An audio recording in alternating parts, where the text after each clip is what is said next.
मैं आजीवन तुम्हारे साथ खड़ा रहूंगा। गिनती के ये कुछ शब्द जीवन की एक नई परिभाषा होते हैं, एक नया आश्वासन होते हैं। यह उस दिन मैंने जाना था। नाटक की परी कथा के इस उपसंहार के साथ शाम गहरा गई। तन मन इतने भारी हो आए थे कि कहीं उठकर जाने की इच्छा नहीं थी। फिर भी वापस लौटना ही था। अभी आशंकाओं को किनारे रखकर आशा भरी दो अंजुलियां जोड़कर उठ पड़ी। घर तक का वह रास्ता न जाने कितना लंबा और अंधेरा महसूस हुआ। रह रहकर लगता जैसे कोई अनहोनी पीछा कर रही हो। मैं तुम्हारे साथ खड़ा रहूंगा आजीवन, शब्द गूंजते और मैं संयत होकर आगे चल पड़ती। उस लंबे रास्ते के साथ साथ मेरी यातना भी बढ़ती जा रही थी। मानसिक तनाव ने थोड़ी देर में ही मेरे रक्त में ज्वार फैला दिया था। रात बिल्कुल नींद नहीं आई। रह रहकर प्यास लगती और ठंडा पसीना छूट जाता। सुबह मुझे तेज बुखार था। सारा घर तैयारियों में व्यस्त और बुखार और आशंकाओं से तपती हुई मैं अकेले बिना कुछ खाए कमरे में सारा दिन पड़ी रहती थी। बुखार उतर गया लेकिन मन स्वस्थ नहीं हुआ। खाना आता और मैं अनछुआ ही लौटा देती। एक दिन सुना पिताजी छुप धोकर कह रहे थे, मर जाने दो उसको। अगर वह समझती है कि उसके भूखे रहने से हम झुक जाएंगे तो यह नहीं होगा। उस अवांछित भूख हड़ताल का छठा दिन भी बीत गया। भूख, मानसिक तनाव, आशंकाओं और स्वजनों के विरोध से मन टूट टूट रहा था। मन की उस टूटन से कहीं निष्कृति नहीं थी। स्वजनों की जिद ने मेरे निश्चय को और अधिक कठोर बना दिया था। लगता था जैसे मृत्यु के पहले मुक्ति नहीं है। टूटन और घुटन के उन क्षणों में मुक्ति का वह विकल्प बार बार आंखों के सामने नाचने लगा। मन कहता था कि या तो कोई प्राण घातक चीज हृदय में गहरे उतर जाए या फिर ऊंचे से गिरकर अपने आप को चूर चूर कर लूं। किसी तरह घिसटकर बिस्तर से उठी और बारजे तक पहुंच गई। बारजे से नीचे सड़क पर मुझसे बिल्कुल असंप्रज्ञ संसार का प्रवाह बहता जा रहा था। बस यही है वह क्षण मुक्ति का, यातनाओं सहित अपने आप को अव्यक्त में समाहित कर देने का क्षण। बस निश्चय करना होता है, अंतिम निश्चय। इस बारजी के नीचे ही है मुक्ति। लेकिन तभी समूचा दृश्य सहसा तरल होने लगा। तरल होकर धूमिल हो गया। निश्चेतना के पर्दे आंखों पर उतर आए। आत्महत्या की प्रार्थनी शरीर की टूटन से विवश मूर्छित होकर बारजे से लटक गई। कितनी देर वह मूर्छा में रही मैं कह नहीं सकती। सहसा जैसे अमृत स्पर्श आंखों पर महसूस हुआ। बारजे से नीचे बहते हुए उस जन प्रवाह में वह अमृत बिंदु एक परछाई की तरह दिखाई दिया। एक क्षण के लिए लगा जैसे वो मेरा स्वप्न है, लेकिन वह बंद आंखों का स्वप्न नहीं था। मैं सदैव तुम्हारे साथ खड़ा रहूंगा, शब्द गूंजे और मैंने देखा वहां नीचे सड़क के उस पार थे शोभन, मेरे आश्वासन की एक मूर्ति। मन में यह सोच नहीं पाई कि यह सत्य है या दिवा स्वप्न, लेकिन यह भ्रम नहीं हो सकता था, सत्य था। सत्य के अलावा और किसमें इतनी शक्ति हो सकती है कि मन की टूटन को इस तरह सहेज सहला सके। आश्वासन का ऐसा सत्य अगर अनायास आ जाए तो संवेदनाओं को इतना हल्का कर देता है कि व्यक्ति सहज ही मूर्छित हो जाए। लेकिन यातना के भार से मूर्छित व्यक्ति इस हल्केपन से जी जाता है। मैं उस क्षण में जी गई। उस एक क्षण ने मेरी जीवनी शक्ति को नया आश्वासन दे दिया। निराहार के द्वारा जीवन की बाजी लगाई थी तो किस लिए? शायद उसी एक आकृति के लिए। तब फिर उस आकृति से अलग जीवन का उपसंहार कैसे जिया जा सकता है? चेतना लौट आने के बावजूद मैं मंत्रबिद्ध वहां खड़ी रह गई। तभी पीछे से छोटी बहन ने मुझे टोका। वह अपने ही उत्साह में थी। उत्साह के उस शिखर के नीचे आए बिना ही उसने कहा, धूप में वहां क्या देखा जा रहा है दीदी? मालूम है ना कि इस तरह बुखार आ जाएगा। तुमने भी अपनी अजीब हालत बना रखी है। मन कठोर हो आया। मुझे लगा उसके उत्साह ने मुझे आहत और किसी सीमा तक आतंकित किया। क्षोभ की एक लहर ऊपर से नीचे तक दौड़ गई। चाहा कि उसे कोई कड़वी बात कहूं, लेकिन मन को रोक गई। सिर्फ इतना कहा, बहुत बोलना अच्छा नहीं लगता, अपना काम देखो। वह अचकचाकर चुप हो गई और धीरे धीरे वापस लौट गई। कुछ क्षणों का वह व्यवधान भी मुझे खल गया।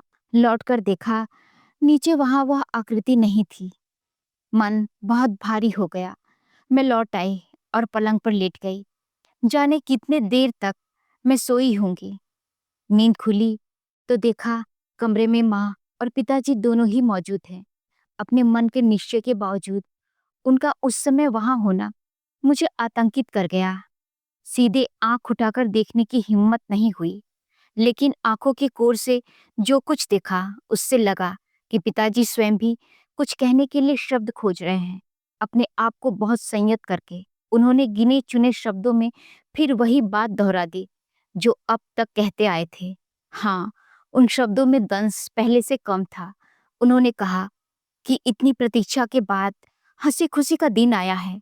घर में पहली शादी है, गाना बजाना और खुशियां होनी चाहिए, जबकि तुमने अपने आप को ही नहीं और सबको भी सता रखा है।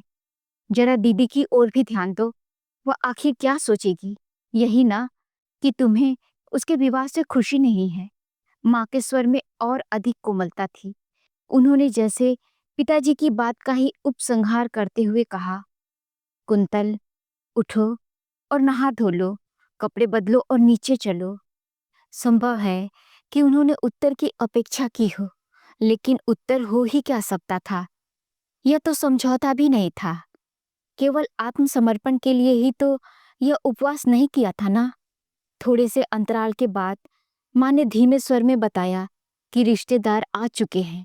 वे सब क्या सोचेंगे, रस्में भी होती हैं। ऐसे समय तुम्हारा यूं यहाँ पड़े रहना लोगों को कैसा लगेगा।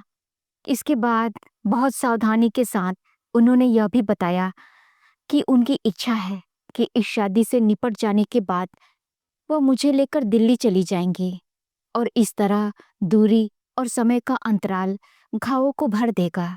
संभव है कि इस तरह घाव भर जाते हों, लेकिन कटा हुआ कुछ जुड़ तो नहीं सकता। कैसे यह संभव हो सकेगा कि अपने अस्तित्व का आधा हिस्सा काट कर जी लूं, और कुछ भी हो जाए वह जीवन तो होगा ही नहीं। थोड़ी देर तक गहरा सन्नाटा छाया रहा। सन्नाटा विस्फोटक भी था, जैसे आंधी आने से पहले घुटन बढ़ रही हो। एक क्षण के लिए ऐसा लगा जैसे मेरे अंदर से कोई बाहर आ गया है और मेरे अनुशासन से छूटकर बोलने लगा है। शब्द तो मेरे ही थे। उस क्षण उन पर क्या प्रतिक्रिया हुई होगी यह तत्काल नहीं जान पाई थी। बहुत दृढ़ स्वर में मैंने उन्हें कह दिया कि अगर मेरे और शोभन के बीच दीवार खड़ी हो गई तो बहुत बड़ी दुर्घटना हो जाएगी। संभव है दीदी जिस समय मंडप में हो, मैं इस घर से दूर जा चुकी होंगी। वे शब्द नहीं, बाण थे, यह मुझे अब लगता है। उन बाणों से विद्ध होकर व्यथित मन से पिताजी ने अस्फुट स्वर में केवल इतना ही कहा था, बस करो, अब बस करो। इसी दिन के लिए तुझे जन्म दिया था ना। इतना कहकर वे माँ के साथ उठे और बाहर जाने लगे। तभी जैसे उन्हें कुछ याद आ गया, बिना मेरी ओर देखे बोले, एक बात सुन लो कुंतल, तुम्हें तो इस समय कुछ सूझ नहीं रहा है। रोमांटिक हो कि वह कवि और लेखक है, लेकिन इसलिए कहता भी हूँ, वह जो आज तुम पर अपने प्राण देता है, कल उसकी संवेदना किसी और के साथ भी हो सकती है। ठीक है पिताजी, अगर वह भी दिन आ गया तो मैं आपके घर लौट कर नहीं आऊंगी, चाहे कहीं भी चली जाऊं। वे दो क्षण हतप्रभ खड़े रहे, फिर धीरे धीरे नीचे उतर गए। उनके जाने के ढंग से ऐसा लगा था जैसे उनके मन के अंदर कहीं कुछ टूट गया हो। सारे घर में वैसे ही भयानक उदासी छाई हुई थी। थोड़ी देर बाद मैंने सुना कि मेरे होने वाले जीजाजी को बुलाया गया था। समस्या उनके सामने भी रखी गई थी। पिताजी उनसे बार बार पूछ रहे थे, आप ही बताइए, इसे मैं कैसे समझाऊं, अब क्या किया जाए। जीजाजी इस समय कर भी क्या सकते थे।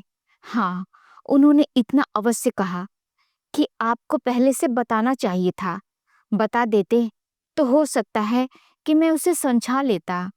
लेकिन थोड़ी देर के बाद उन्होंने जो कुछ कहा वह सुनकर मेरे थके हारे टूटे हुए मन में एक पुलक भर आई। उन्होंने कहा, पिताजी, यूँ मुझसे पूछिए तो लड़का बुरा नहीं है, बल्कि ऐसे लड़के कम ही मिलेंगे। मैं जानता हूँ उसे, अच्छा लेखक है, कई किताबें छप चुकी हैं। और फिर भी यह सोचिए, जैसा कुंतल ने कहा है, अगर कहीं वैसा ही कर बैठी तो क्या? वैसे आप बड़े हैं, जैसा चाहें वैसा करें। बहुत देर तक सन्नाटा छाया रहा और उसके बाद जैसे एक विस्फोट की तरह पिताजी ने ऊंची आवाज में कहा था, ठीक है, वही जीती, मैं हार गया। बुला लो उस धूर्त को, मैं बात कर लेता हूँ। भावनाओं के अतिरिक्त बाकी सब ज्यों का त्यों ही था। कई दिन के उपवास के बाद अभी तक एक दाना मुंह तक नहीं गया था, लेकिन फिर भी ऐसा लगा जैसे कुछ हरियाली से भर गया है। हवा में सुगंध आ गई है। खोए हुए प्राण मुझे वापस मिल गए थे। शोभन आए, उनके साथ उनकी माँ भी। जीजाजी ने जल्दी से उन्हें बैठाया। हाँ, माँ और पिताजी का असंतोष पिघल नहीं सका। उन्होंने संभवतः उन्हें नमस्कार तक नहीं किया था। मेरे आश्वासन के क्षण अभी सीमित ही थे। बहुत तेजी के साथ क्षोभ से कांपते हुए पिताजी ऊपर आए। सहसा बोले, क्या देखा था तुमने उस लड़के में? अभी भी ना कर दे बेटी, अभी संभव है। क्यों हम सबकी इज्जत धूल में मिलाने पर लगी हुई है? मैं उठ खड़ी हुई। मेरा खोया हुआ साहस लौट आया। मैंने कहा, पिताजी, वह जैसे भी है मेरे हैं। इतना कहने के बाद सहसा जैसे वहां भूचाल आ गया। वे क्रोध से फट पड़े। सहसा जैसे उन पर क्रोध का पागलपन सवार हो गया। आसपास जो कुछ भी दिखा उठा उठाकर मुझ पर पटक दिया। जब कुछ हाथ न आया तो अपने दोनों हाथों से मेरा गला दबाने लगे। अगर यही बात है तो शादी होने के बजाय मैं तेरे प्राण ही ले लूंगा। माँ ने किसी तरह मुझे उनसे छुड़ाया। ऊपर के इस शोर से घबराकर जीजाजी आ गए। जैसे तैसे खींचकर वे पिताजी को नीचे ले गए। माँ मुझे उठाकर उन्हीं मैले कुचैले कपड़ों में नीचे ले चली गई। शोभन उठकर खड़े हो गए। उनकी माँ ने आगे बढ़कर मुझे बाहों में ले लिया। आंखों में आए हुए दर्द के आंसू मैंने रोक लिए। शोभन की माँ का स्नेह उमड़ रहा था। वातावरण के दुखद होने के बावजूद उनका उत्साह उनके चेहरे पर उतर आया था। मुझे अपने पास बिठाकर उन्होंने रुमाल से जल्दी जल्दी एक डिबिया खोली। डिब्बे में से एक अंगूठी निकाली, रंगीन, मीनेदार। यत्नपूर्वक कांपते हाथों से अंगूठी को उंगली में पहनाकर उन्होंने मेरा हाथ अपने करीब खींचकर चूम लिया। लाज से मैं सिमट गई। चाहा कि उस क्षण शोभन को नमन कर लूं, लेकिन केवल सिर नीचे झुककर रह गया। वहीं तत्काल बिना किसी औपचारिकता के रूखे स्वर में पिताजी ने सब कुछ तय कर दिया। 15 अप्रैल को कुंतल की दीदी की बारात आएगी। 16 को सवेरे विदा हो जाएगी। 17 को शोभन 10-15 आदमियों की बारात लेकर आ जाए तो यह झंझट भी खत्म हो जाएगा। हमारा मन तो बुझ गया है, जबरदस्ती है कर देंगे। शोभन ने उनके पांव छूने को हाथ बढ़ाया ही था कि पिताजी पीछे हट गए। बोले, बस हो गया, इसकी कोई जरूरत नहीं। हल्के आंख चुराकर मैंने देखा, शोभन बहुत गंभीर थे, चुप। मन आहत था। बालों में उंगलियां डालकर जिस तरह वे सहेज रहे थे, उससे लगा कि वह बहुत अस्थिर हैं। चलते समय शोभन की माँ ने फिर मुझे बाहों में भर लिया और माथा चूम लिया। कार्ड छपकर आए। कार्ड क्या, उदासी का एक पैकेट था। ज्यों के त्यों कागज में लिपटे, धागे में बंधे, रसीद सहित मेज पर पड़े थे। चाह कर भी पैकेट मुझसे खोला न गया। पैकेट के साथ छपे हुए कार्डों का एक नमूना था, मैला सा। हाथ में उठाकर मैं देर तक देखती रही। तभी मुझे लगा कि बैठक में कुछ अप्रिय हो रहा है। शोभन के यहाँ से कोई संदेश आया था। शोभन की माँ ने कहलाया था कि बहू के लिए कपड़े गहने खरीदने होंगे, वे उसकी पसंद के हों, इसलिए थोड़ी देर के लिए कुंतल को भेज दिया जाए। तो अच्छा होगा। पिताजी सुनते रहे, फिर विरक्त होकर बोले, मेरा कुछ भी नहीं है, मेरा उस पर कोई जोर नहीं है, जहाँ चाहे चली जाए। और मैं गई भी। बहुत दिनों बाद निकटता के वे अमूल्य क्षण मुझे मिले थे। साहित्यकार क्या जीवन से हटकर रहता है? ऐसा लगता है कि बाहर आकर उस दिन मेरे मन में यह कुतूहल भी पैदा हो गया था, जिसे लोग दुनिया से अलग थलग रहना कहते हैं। वह एक प्रकार से साहित्यकार का दुनियादारी से अजनबीपन भी कहा जा सकता है। आम आदमी और कृतिकार में अंतर यह भी हो सकता है कि जहाँ आम आदमी खरीदी जाने वाली चीज को उसकी कीमत से आंकता है, वहाँ कृतिकार उसे सुरुचि से तौलता है। साधारण कपड़े ही तो खरीदने थे, लेकिन उस खरीदारी में शोभन की अभिरुचि उन्हें अमूल्य देती रही। कई दुकानें देखने के बाद कपड़े खरीदे गए। संकोच की दूरी धीरे धीरे एक सरस आत्मीयता बन गई थी। बीच बीच में ऐसा भी लगा था कि अगर रुचि की चीज जल्दी न मिले तो अच्छा है, क्योंकि इस तरह स्नेह संकोच के वे क्षण अधिक से अधिक लंबे किए जा सकते थे। लेकिन उस आतुर क्षणों पर विराम आया ही। अंतिम दुकान से बाहर आते ही सामने दिखे आनंद साहब और उनकी पत्नी। मुझे भी सहसा उनका मिलना अच्छा लगा। औपचारिकता के बाद उनके स्वर में उलाहना भर आया। दर्द से भरकर वे बोली, मुझे तो तुम्हारे पिता ने बुलाया भी नहीं। ठीक है, ऐसा मेरा अधिकार भी क्या है। हाँ, कुछ अरमान मेरे भी थे। चाहती थी कि उन क्षणों का आनंद मैं भी उठाऊं। उलाहने ने स्नेह संकोच के मधुर खेल को इस तरह आलोड़ित कर दिया जैसे स्थिर पानी में कुछ गिर गया हो। उनके जाने के बाद मैंने देखा शोभन भी इन क्षणों को इस तरह उपसंहार नहीं देना चाहते थे। बड़े संकोच के साथ उन्होंने कहा, थोड़ी देर घूम लेने में कुछ हर्ज नहीं होगा। उन क्षणों को और कितना लंबा किया जा सकता था। घर लौटी तो फिर वही अजनबीपन, उदासी और अपेक्षा। सबके मन खिंचे हुए थे। रिश्तों में अजीब तनाव भरा था।